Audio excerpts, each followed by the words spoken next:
உங்களுக்கு கருவாடு பிடிக்குன்னா கருவாடு எப்படி செஞ்சு பாருங்கள், செம்ம டேஸ்ட்டாக இருக்கும். நெத்திலி கருவாடை க்ளீன் பண்ணி சூடான வாட்டரில் ஒரு 2 மினிட்ஸ் போட்டு எடுத்துக்கலாம்.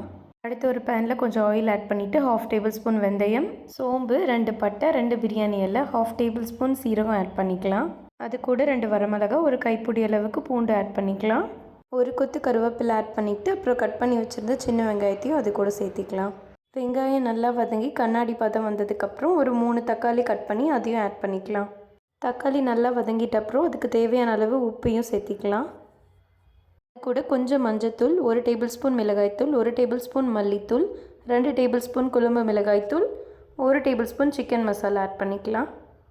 மசாலாஸ் எல்லாமே நல்லா மிக்ஸ் பண்ணி விட்டுட்டு கொஞ்சமாக வாட்டர் ஆட் பண்ணி நல்லா மிக்ஸ் பண்ணி விட்டுக்கலாம். நான் ஒரு பெரிய நெல்லிக்காய் சைஸ் அளவுக்கு புளியை ஊற வச்சுருந்தேன். அதோட தண்ணியையும் இது கூட மிக்ஸ் பண்ணி நல்லா கொதிக்க விட்டுக்கலாம். நல்லா கொதி வந்த அப்புறம் ஆல்ரெடி சுடு தண்ணியில் போட்டு எடுத்து வச்சுருந்த கருவாடையும் இதில் ஆட் பண்ணிக்கலாம். கருவாடை நல்லா மிக்ஸ் பண்ணி விட்டுட்டு அது தொக்கு கன்சிஸ்டன்சி வர வரையும் நல்லா மிக்ஸ் பண்ணி விட்டுக்கலாம்.